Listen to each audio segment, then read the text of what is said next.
Chapter first वास्तविक संख्या।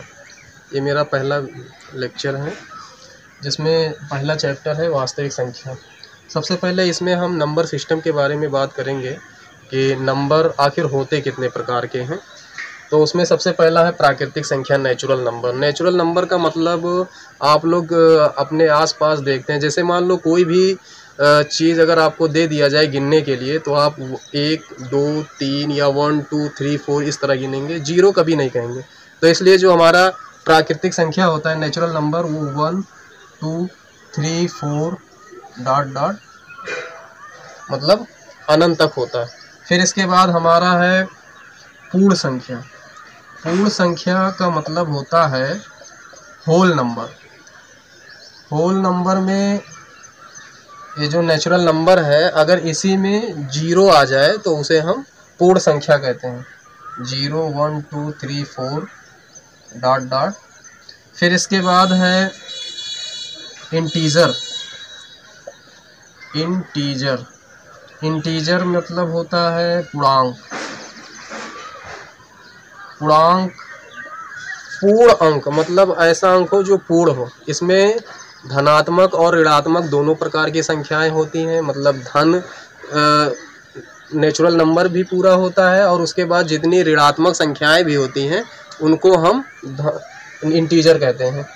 तो इसमें हमारा माइनस अनंत हो जाएगा, -3 -2 -1 0 1 2 3 डॉट डॉट प्लस अनंत।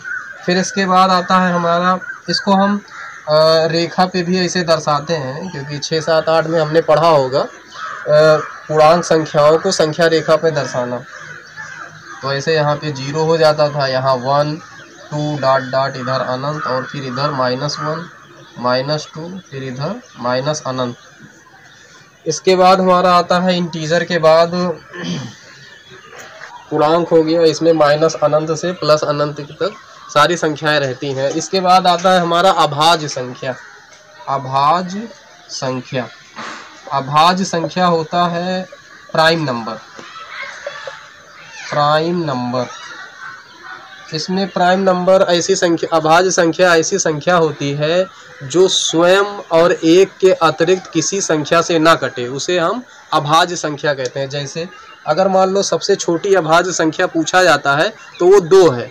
2 ऐसी संख्या है जो स्वयं एक और स्वयं के अतिरिक्त किसी संख्या से नहीं कटता है। एक नहीं हो सकता सबसे छोटी अभाज्य संख्या, क्योंकि एक वो खुद के लिए तो फॉलो करता है लेकिन जो दूसरा कंडीशन है वो उसको फुलफिल नहीं कर पाएगा। तो सबसे छोटी अभाज्य संख्या हमारा 2 है, 3 है, 4 नहीं होगा क्योंकि 4 अगर हम अभाज्य संख्या नहीं कह सकते क्योंकि वो 2 से भी कट जाता है, स्वयं से भी कटता है, 1 से भी कटता है। 5 हो जाएगा, 7 हो जाएगा, 9 नहीं होगा, 10 नहीं होगा, 11 होगा। ऐसे मतलब अभाज्य संख्या की परिभाषा अगर पूछा जाए तो आप ऐसे कह सकते हैं कि ऐसी संख्या जो स्वयं और एक के अतिरिक्त किसी संख्या से ना कटे तो उसे हम अभाज्य संख्या कहते हैं। फिर इसके बाद हमारा आता है composite number. Composite number, composite number होता है हमारा भाज्य संख्या। भाज्य संख्या इसी के थोड़ा इतर होता है। भाज्य संख्या ऐसी संख्या होती है जो कम से कम 3 संख्याओं से कटे, स्वयं से कटे और एक से कटे और किसी और संख्या से कटे तो उसे हम भाज्य संख्या कहते हैं। भाज्य संख्या जैसे 4, अब 4 को आप देख लीजिए, ये 2 से भी कट जा रहा है, स्वयं से 4 से भी कटेगा और 1 से भी कटेगा, इसलिए ये भाज्य संख्या है। 4 हो गया हमारा, 6 भी हो जाएगा क्योंकि 6 स्वयं से कटेगा, 2 से कटेगा, 3 से कटेगा और 1 से भी कटेगा। 4 6 8। तो भाज्य संख्या के बारे में भी आप लोग जान गए होंगे। कंपोजिट नंबर ऐसी संख्या जो कम से कम 3 संख्याओं से कटे, स्वयं और एक के अतिरिक्त किसी और संख्या से कट जाए तो उसे हम भाज्य संख्या बोलते हैं। इसके बाद हमारा आता है कोप्राइम। कोप्राइम को हम बोलते हैं सह अभाज्य। सह अभाज्य संख्या ऐसी संख्या होती है जिसमें 2 पेयर रहते हैं, मतलब 2 संख्या एक साथ रहती है। जैसे मान लीजिए हमने ले लिया 2 3, अब इन दोनों संख्याओं का अगर मासा 1 मिले, मतलब ये दोनों संख्या किसी अपने के और स्वयं के अतिरिक्त किसी और संख्या से ना कटे। कुल मिला के आप ये जानिए कोप्राइम नंबर में कि दोनों संख्याओं का मासा अगर एक मिले तो उसे हम सह-अभाज्य संख्या बोलेंगे। जैसे मान लीजिए ये 4 और 8, 4 और 8 ये सह-अभाज्य संख्या नहीं होगा, क्योंकि 4 एकम 4, फिर ये 4 से 8 भी कट जाएगा, इसलिए 2 3 हो सकता है, 5 6 हो सकता है। ये सब हमारा सह-अभाज्य संख्या है। दशमलव संख्या। दशमलव संख्या दो प्रकार की होती है, एक तो टर्मिनेटिंग और दूसरा नॉन टर्मिनेटिंग। टर्मिनेटिंग मतलब समाप्त या शांत दशमलव। जैसे मान लीजिए अगर हम 5/2 को डिवाइड करें तो ये 5/2 को हम 5 को 2 से भाग दे रहे हैं, तो ये 2 दूनी 4, 5 में 4 घटा 1 और यहाँ पे पॉइंट लगाया 10 हो गया, 2 5 6 10 और ये हमारा शेषफल 0 हो गया। मतलब डेसिमल के बाद एक अंक के बाद ये समाप्त हो गया, तो इसे हम शांत दशमलव बोलेंगे।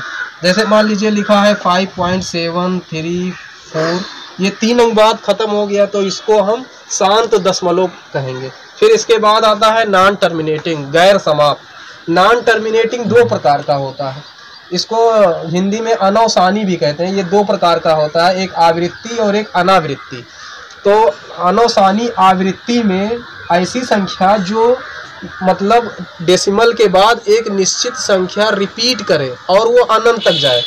जैसे ये 0.555, मान लीजिए हम 11/3 को डिवाइड कर रहे हैं, 3 को 11 से डिवाइड किए, तो 3 त्रिक्का 9, 11 में 9 घटा 2, फिर पॉइंट लगाए तो यहाँ 20 हो जाएगा, 3 छक 18, फिर यहाँ 2 बचेगा, फिर 0 बढ़ जाएगा, 3 छक 18, फिर ये 20, फिर 2 बचेगा, फिर 3 छक 18, तो ये कुल मिला के ख़त्म नहीं होगा और ये अनंत तक जाएगा। तो इसमें देखिए ये डेसिमल के बाद एक निश्चित अंक बार बार रिपीट हो रहा है, इसलिए इसे हम बोलेंगे अनवसानी आवृत्ति।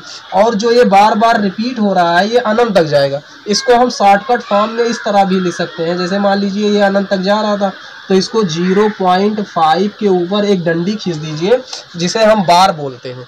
तो इसका मतलब ये हुआ कि ये 5 अनंत तक रिपीट हो। जैसे मान लीजिए कोई संख्या है 2.573, मान लीजिए 3 संख्या बार बार रिपीट हो रहा है, 3 संख्या अनंत तक जा रहा है, तो इसको अगर हम शॉर्टकट में लिखेंगे तो 2573 3 अंक पर बार लगा देंगे। अगर मान लीजिए 2 अंक रिपीट हो रहा है बार बार, तो हम 2 अंक पे बार लगा देंगे। और बार का मतलब ये हुआ कि ये संख्या अनवसानी आवृत्ति का है और ये 5151 रिपीट होते होते अनंत तक जा रहा है। फिर इसके बाद होता है अनवसानी अनावृत्ति। इसमें जो रूट के अंदर अभाज्य संख्याएं होती हैं उसका वैल्यू हम नहीं निकाल पाएंगे। वैसे जैसे मान लीजिए ये पाई का मान हमने पढ़ा है 22/7, तो ये 22/7 होता नहीं है, बल्कि इसको हम अप्रॉक्सी मतलब लगभग में मान लेते हैं 22/7। इसको जब हम डिवाइड करेंगे तो 3.141592 और इसमें पता नहीं है, मतलब निश्चित नहीं है कि कौन सा अंक अब आएगा और अनंत तक भी जा रहा है, तो उसे हम अनवसानी अनावृत्ति कहेंगे। मतलब डेसिमल के बाद भाग देने के बाद दशमलव के बाद हमें ये नहीं कंफर्म हो रहा है कि कौन संख्या रिपीट हो रही है और वो अनंत तक भी जा रहा है, तो उसे हम कहेंगे नॉन रिपीटिंग नॉन रिकरिंग अनवसानी अनावृत्ति। तो इसमें पाई होता है, √2 होता है, √7 होता है, मतलब रूट के अंदर जितनी भी अभाज्य संख्याएं उनकी वैल्यू निकालेंगे, भाग विधि से निकाला जाता है इसको। तो सबका मान मतलब अनंत तक तो जाएगा लेकिन कोई निश्चित अंक रिपीट नहीं होगा, इसलिए ये अनवसानी अनावृत्ति। और इसमें एक बात इसमें यही अभी बताएंगे, परमेय संख्या। तो परमेय संख्या में ये वाला अनवसानी आवृत्ति और ये शांत दशमलव, ये दोनों तो परमेय संख्या होता है, लेकिन जो नहीं डेसिमल के बाद नहीं क्लियर हो पा रहा है कि ये कहाँ तक जाएगा, उसे हम अपरमेय संख्या कहेंगे। ठीक है, अभी वो हम कराए दे रहे हैं। परमेय संख्या। परमेय संख्या ऐसी संख्या को कहते हैं जिसे P/Q के रूप में लिखा जा सके, जहाँ Q बराबर 0 के नहीं होना चाहिए। ये जो Q है ये 0 के नहीं होना चाहिए और P और Q इंटीजर होना चाहिए, ये दोनों पूर्णांक होना चाहिए। P और Q पूर्णांक होना चाहिए। पूर्णांक अभी बताएं, माइनस मतलब जितने भी अंक होते हैं अगर वो पूर्ण अंक हैं, चाहे धनात्मक हो चाहे ऋणात्मक हो, तो उसे हम पूर्णांक बोलते हैं। जैसे मान लीजिए -2, ये पूर्णांक है क्योंकि -2/1 हम लिख सकते हैं। 3 ये भी पूर्णांक है क्योंकि 3/1 भी हम लिख सकते हैं। अब बात आती है कि इसमें जो डेसिमल वाला अभी बताए थे उसमें परमेय संख्या कौन सा लिया जाएगा। तो हमारा जो शांत दशमलव है, शांत दशमलव ये वाला परमेय संख्या में रहेगा, क्योंकि अगर मान लीजिए 5/2 हम लिख रहे हैं तो 2.5 होगा, तो बटे वाले संख्या को हम परमेय संख्या ले रहे हैं, तो 2.5 भी हमारा परमेय संख्या है। लेकिन और जो रिपीट हो रहा था, जैसे मान लीजिए 11/3 का भी डिवाइड किए थे और इसकी वैल्यू आ रहा था हमारा 3.666 अनंत तक जा रहा था, तो ये भी परमेय संख्या के अंतर्गत आएगा। मतलब जो शांत दशमलव है वो हमारा परमेय संख्या होगा और रिपीटिंग वो भी हमारा परमेय संख्या होगा। अब इसके बाद आता है हमारा इर्रेशनल नंबर, अपरमेय संख्या। अपरमेय संख्या में जो संख्या परमेय संख्या नहीं होती है, जैसे जो रूट वाली संख्याएं थी, नॉन रिपीटिंग, नॉन रिकरिंग, मतलब अनौसानी अनावृत्ति, वो उस संख्या को हम अपरमेय संख्या कहते हैं। जैसे √2 अभी इसकी वैल्यू निकाले थे तो 1.414 ऐसे आता है, फिर इसके बाद 2, 3 ऐसे अनंत तक जाएगा। इसका मतलब डेसिमल के बाद फिक्स नहीं रहता है कि कौन सा अंक रिपीट होगा, इसलिए ये अपरमेय संख्या है। पाई की वैल्यू भी अभी बताए थे 3.14, ये भी अपरमेय संख्या में रखा गया है। कुल मिला के आप ये जानिए कि रूट के अंदर जितनी भी संख्याएं होती हैं, हाँ ये √4 को अपरमेय संख्या नहीं कहेंगे क्योंकि इसका वर्गमूल निकालेंगे तो ये 2 आ जाएगा। अभाज्य संख्या, रूट के अंदर अगर प्राइम नंबर है, अभाज्य संख्या है, तो उसे हम अपरमेय संख्या बोलेंगे। अनौसानी अनावृत्ति वाली जितने भी संख्याएं हैं, मतलब रिपीट ना हो, तो उसे हम अपरमेय संख्या कहते हैं। आप लोग जैसे जानते होंगे, जैसे मान लीजिए यहाँ पे 5 को हम 8 से डिवाइड करें तो ये 5 एकम 5 बार जाएगा, 8 में 5 घटेगा 3, तो इसको इससे गुणा किया और यहाँ पे जो बचेगा वो शेषफल है, मतलब 5 × 1 + 3 बराबर ये बीच वाला आएगा। तो इस बीच वाले को हम बोलते हैं भाज्य, और जो ये वाला रहता है इसे हम भाजक, और जो इधर मिलता है उसे भागफल बोलते हैं। तो एक फार्मूला ये आप लोग पढ़े होंगे शुरू से ही, भाजक गुणे भागफल प्लस शेषफल, ये हमारा एक फार्मूला है। इसी पे हमारे जो पहला एक्सरसाइज है यूक्लिड डिवीज़न लेम्मा, जिसको यूक्लिड एक वैज्ञानिक थे, डिवीज़न का मतलब भाग होता है, लेम्मा परमेय को कहते हैं, तो इसीलिए उस लेम्मा का उपयोग करके हमें मासा निकालना है। देखिए इसमें भाज बराबर भाजक गुणे भागफल, इसमें आपके किताब में इसको बोला है A, और यहाँ पे भाग को B और इधर Q + R, और यहाँ पे जो R होता है ये 0 से ज़्यादा, मतलब ये पॉजिटिव होना चाहिए, और < B, मतलब यहाँ पे जो भागफल होता है उससे, यहाँ जो भाजक होता है उससे कम हो और 0 से ज़्यादा हो। अब इस पे एक सवाल करा दे, ताकि इसमें आपके एक्सरसाइज में 2-3 सवाल हैं, उसको आप लोग लगाइएगा यूक्लिड डिवीज़न लेम्मा पे। एक्सरसाइज 1.1 क्वेश्चन नंबर 1, इसमें लिखा है 135 और 225 का मासा निकालिए। 135 और 225 का मासा निकाल यूक्लिड डिवीज़न लेम्मा का उपयोग करके। तो आप लोग मासा इसका एक तरीके से और निकालते हैं, जो अभी तक निकालते चले आए हैं, भाग गुणनखंड विधि से। तो गुणनखंड विधि से तो बड़ी आसानी से लग जाएगा, लेकिन अगर एग्ज़ाम में आपके कह दिया कि यूक्लिड डिवीज़न लेम्मा से लगाइए, तो आप इस गुणनखंड विधि से लगाएंगे, गलत हो जाएगा, नंबर नहीं मिलेगा। तो यूक्लिड डिवीज़न लेम्मा से कैसे लगाना है, इसके लिए इधर थोड़ा चाहे तो आप रफ कर सकते हैं या फेयर में ही कर लीजिएगा। इन दोनों में जो छोटा हो उसको यहाँ पे लिखिए और जो बड़ा हो उसको यहाँ पे लिखिए। 135 को 225 में 2 बार ले जाएंगे, ज़्यादा हो जाएगा, 1 बार जाएगा। 135 एकम 135, 5 में 5 घटा 0, 12 में 3 घटा 9, 90, और 1 में 1 घटेगा 0। फिर जो यहाँ पे था उसको यहाँ उठा के ले आएंगे 135, अब ये एक बार फिर जाएगा, क्योंकि 9 दूनी 18 180 हो जाएगा।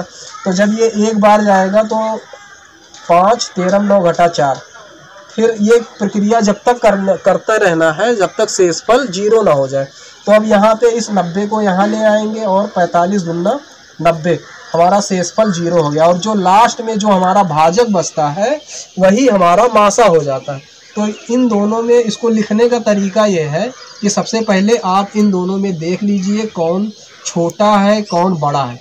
तो 135 छोटा था और 225 बड़ा था, तो 225 आप इधर लिखिए और जो छोटा वाला है इसको इधर लिखिए।